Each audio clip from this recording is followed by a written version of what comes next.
बिस्मिल्लाहिर्रहमानिर्रहीम। अस्सलामुअलैकुम। सऊदी अरब की अब तक की आम खबरों के साथ मैं हूं आमिर शहजाद। अगर आप भी सऊदी अरब के हालात वाक़यात से बाखबर रहना चाहते हैं तो वीडियो को पूरा देखिएगा। बढ़ते हैं खबरों की जानिब और शामिल करते हैं आज की पहली खबर।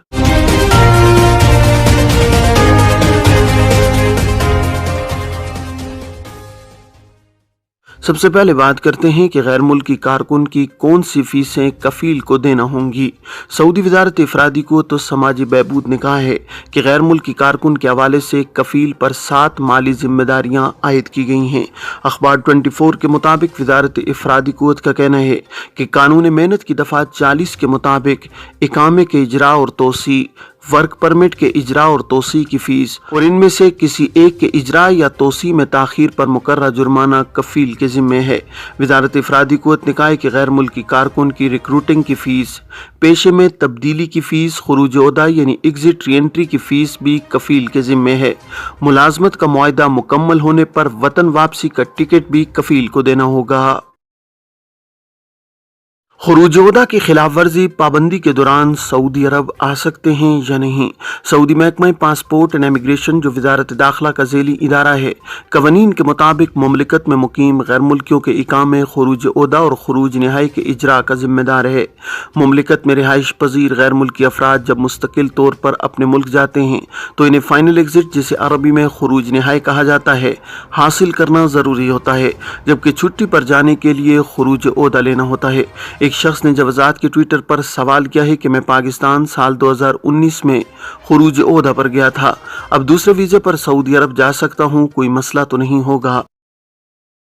इस सवाल के जवाब में जवाजात का कहना था कि खुरूज ओहदा की खिलाफ वर्जी पर पाबंदी 3 बरस के लिए आयद की जाती है। इस दौरान किसी भी नए वीज़े पर सऊदी अरब नहीं जा सकते। पाबंदी के 3 बरस मुकम्मल होने के बाद मुमलिकत जा सकते हैं। पाबंदी के दौरान अगर ऐसे अफराद जो खिलाफ वर्जी के जुमरे में आते हैं वो अगर मुमलिकत जाना चाहते हैं तो सिर्फ साबिक कफील की जानिब से दूसरे वीज़े पर ही सऊदी अरब जा सकते हैं, इसके अलावा नहीं। वाज़ेह है कि सऊदी महकमा पासपोर्ट एंड इमिग्रेशन के कानून के तहत ऐसे अफराद जो खुरूज ओहदा पर मुमलिकत से जाते हैं और मुकर्रर वक्त पर वापस नहीं आते, इस दौरान उनका खुरूज ओहदा इकामा एक्सपायर हो जाए तो उन्हें जवाजात के सिस्टम में महदूद मुद्दत के लिए ब्लैक लिस्ट कर दिया जाता है। ऐसे अफराद पर 3 बरस की पाबंदी आयद की जाती है। इस दौरान वो विजिट वीजे पर भी मुमलिकत नहीं जा सकते। पाबंदी के 3 बरस मुकम्मल होने के बाद वो जब चाहें दूसरे वीजे पर सऊदी अरब जा सकते हैं। ताहम इस अमर का ख्याल रखना जरूरी है कि पाबंदी की मुद्दत का तयन उस वक्त किया जाना चाहिए जब इस अमर का यकीन हो जाए कि जवाजात के सिस्टम में बैरून मुमलिकत खुरूज ओहदा पर जाने वाले को खिर्ज वलमियात की कैटेगरी में शामिल कर दिया गया है। जब तक इस कैटेगरी में शामिल नहीं किया जाता, इकामा कैंसिल नहीं होता और 3 बरस की पाबंदी का इतलाक भी नहीं होगा। कैटेगरी में शामिल किए जाने के बाद 3 बरस की पाबंदी का काउंट डाउन शुरू होता है। एक शख्स ने जवाजात से सवाल किया है कि खुरूज ओहदा पर गया था, जहां पासपोर्ट एक्सपायर हो गया, अब नया पासपोर्ट बनवाया है, उसकी नकल मालूमात कैसे कराई जा सकती हैं। खुरूज ओहदा पर जाने वाले ऐसे अफराद जिनका पासपोर्ट एक्सपायर हो जाता है, वो जब नया पासपोर्ट बनवाते हैं तो लाजमी है कि उनके पासपोर्ट की नकल मालूमात जवाजात के सिस्टम में कराई जाएं। गैर मुल्की कारकुन के नए पासपोर्ट की नकल मालूमात कारकुन का स्पॉन्सर यानी कफील अपने अबशर या मुकीम प्लेटफॉर्म के जरिए कर सकता है। पासपोर्ट की नकल मालूमात यानी पासपोर्ट का डेटा जवाजात के सिस्टम में फीड करना इंतहाई ज़रूरी होता है।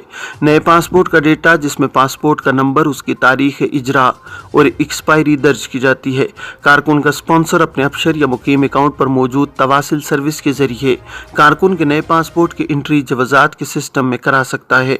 इलावाज़ी जब नए पासपोर्ट की एंट्री हो जाए उसके बाद मुमलिकत आने पर एयरपोर्ट पर इमिग्रेशन हुकाम को नया और पुराना पासपोर्ट एक साथ दिया जाए ताकि कारकुन की एंट्री नए पासपोर्ट पर हो। ये थी अब तक की आम खबरें। अब तमाम अहबाब के कीमती वक्त का बहुत शुक्रिया। अपना अपने इर्द गिर्द के लोगों का बहुत सारा ख्याल रखिएगा। मुझे दीजिए इजाज़त। अस्सलामु अलैकुम वरहमतुल्लाहि वबरकातुहू।